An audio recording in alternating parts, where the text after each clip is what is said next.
असोज 3 काला दिन मनाने के संदर्भ में विरोध प्रदर्शन तथा पूर्ण सभा के अध्यक्ष, कार्यक्रम में उपस्थित प्रतिनिधि सभा के सदस्य माननीय उमाशंकर जी, प्रदेश सभा में जसपा के संसदीय दल के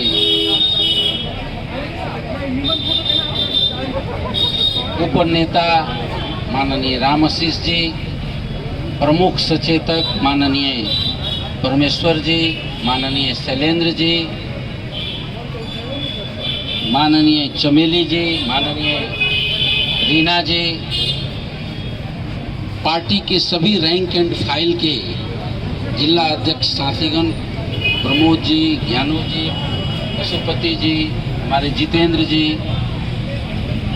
और कार्यक्रम में उपस्थित संपूर्ण आदरणीय विभिन्न रैंक एंड फाइल के गांव पालिका, नगर पालिका, उप महानगर पालिका के मेयर, उप मेयर, वड़ा अध्यक्ष, साथीगण, क्रांतिकारी सभी मित्रगण, पत्रकार साथी। इससे पहले जितना वक्ता अभी इस आंदोलन के संदर्भ में बताया, वह सभी बातों को मैं समर्थन करता हूं। आज 2-3 प्रश्न बहुत महत्व के साथ उठ रहा है। जनता समाजवादी पार्टी यह संविधान को काला संविधान क्यों कहा? परिवेश के बारे में आप जानते हैं कि जब संविधान देश की एक मूल कानून है और जब इसको घोषणा किया जाता है तो पूरे देश में हर्षोल्लास के एक वातावरण रहता है। आप सब जानते हैं, पत्रकार साथी सब साक्षी हैं, देश के बुद्धिजीवी, अंतर्राष्ट्रीय जगत सब साक्षी है कि जब जिस दिन 72 साल में यह संविधान जारी किया जा रहा था तो काठमांडू के लोग दिवाली मना रहे थे और पूरे मधेश में ब्लैकआउट था, गोलियां चलाई जा रही थी, हमारे युवाओं को जेल में बंद किया गया था, हजारों लोगों पर मुद्दा चलाया गया, वीरगंज में शत्रुघ्न पटेल को गोली मार करके हत्या कर दी गई। और इस तरह से मधेसी जनता को, आदिवासी को, दलित को, जनजाति को, महिला को, मुस्लिम को घर में बंद करके बंदूक के नाल पर यह संविधान जारी किया गया। यह इसीलिए यह संविधान पूरे देश के नहीं कि अपितु एक नस्ल का, एक जात का, एक धर्म का, जो काठमांडू में रहते हैं, जो काठमांडू लगायत पहाड़ में रहते हैं, एक नस्लीय किस्म से यह संविधान जारी हुआ। इसीलिए इस संविधान को हम नहीं मानते हैं। आज के दिन को हम काला दिन के रूप में, 72 साल में जिस तरह से हम अपने घर पर काला झंडा बांधा था, अपने सर पर काली पगड़ी बांधी थी, लोग जेल में दे करके इस संविधान को विरोध कर रहे थे, आज हम उसी दिन को इस रूप में स्मरण करते हैं। अब दूसरी बात मैं आपको बताता हूं कि ये क्यों मनाया हम लोगों ने ऐसा। क्या ये अनायास गोली चली, अनायास लोग मारे गए, अनायास लोग को जेल में रखा गया, अनायास लोगों पर मुद्दा चलाया गया? नहीं।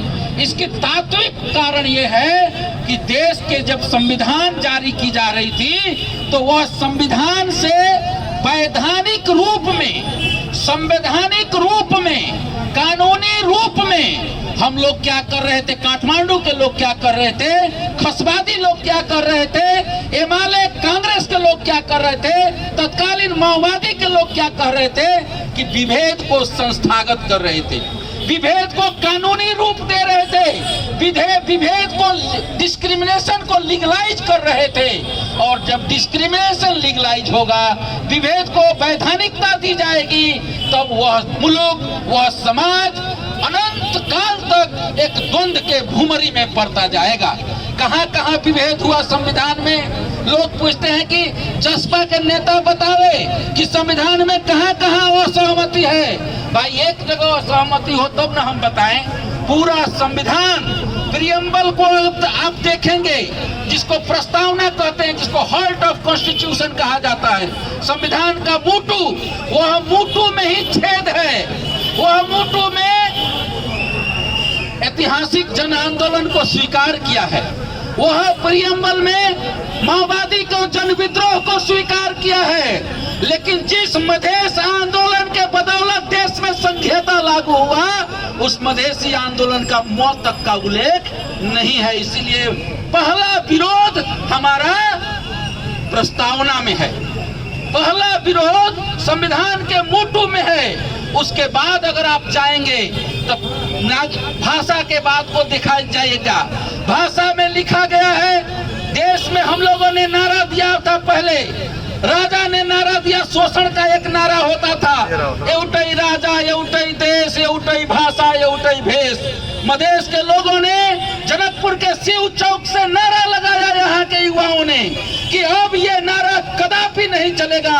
यह देश में अब ऐसा नारा गूंजेगा कि एउटै देश तो होगा लेकिन एउटै भेष नहीं होगा, एउटै देश तो होगा लेकिन एउटै भाषा नहीं होगा।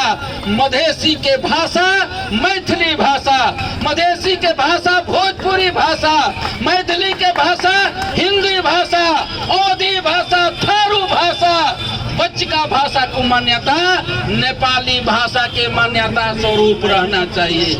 लेकिन यह संविधान लिखता है देवनागरिक लिपि को नेपाली भाषा राष्ट्रीय भाषा हुने छ, राष्ट्रीय कामकाज को भाषा हुने छ, सरकारी कामकाज को भाषा हुने छ, और मैथिली भाषा तिलौने उडाउने छ, भोजपुरी भाषा बाहिर घुम्ने छ। मैथिली, ओदी, भोजपुरी, थारू भाषा, नेवारी भाषा, लिम्बू को भाषा, मगराज को भाषा सब कहाँ गयो? इसी के लिए आंदोलन हुआ था। इसीलिए भाषा के मूल चीज पर विद्रोह है हमारा, विभेद है हमारा। एक लोकतांत्रिक देश का सबसे बड़ा मर्म होना चाहिए कि नागरिक और नागरिक में विभेद नहीं होना चाहिए। लेकिन नागरिकता का धारा देखेंगे आप तो उसमें लिखा है कि वंशज के नागरिकता देश का अव्वल दर्जा का नागरिक होगा, और वंशज के बाहर का जो नागरिक होगा वो उसका दोयम दर्जा का नागरिक होगा। अब बताइए कि मैं कह रहा हूं कि नागरिकता के सवाल पर, संविधान संशोधन के सवाल पर, नागरिकता के विभेद के सवाल पर, अधिकार प्रांत को देना है उसके सवाल पर, अब आप आरक्षण में जाएंगे तो देश में दुनिया में कहीं भी रूलर क्लास के लोगों को आरक्षण नहीं दिया जाता है। लेकिन हमारा संविधान को आपको देखेंगे तो उसमें लिखा है कि ख से आर्य, दशनामी और इस सबको आरक्षण दिया जाएगा। तो ऐसे 11 ठो बुंदा है, जिस 11 बुंदे पर राष्ट्रीय जनता पार्टी तत्कालीन, समाजवादी पार्टी तत्कालीन, जो आज का जनता समाजवादी पार्टी है, हम लोगों ने संशोधन प्रस्ताव दर्ता किया है। जब तक वह 11 बुंदे संशोधन नहीं होता है तब तक यह संविधान को यथा स्थिति में स्वीकार किया नहीं जा सकता है। इसीलिए बंदूक के नाल पर घोषणा किया गया यह खूनी संविधान, अपांग संविधान को यथा स्थिति में स्वीकार नहीं किया जाएगा, और असोज दिन काला दिन के रूप में हम मनाएंगे। आप तमाम सभी लोगों को धन्यवाद देते हुए, जितने भी आंदोलन में सहभागी मित्र हुए हैं, सभी आंदोलनकारियों को जनता समाजवादी पार्टी की ओर से धन्यवाद देते हुए इस कार्यक्रम को यहाँ के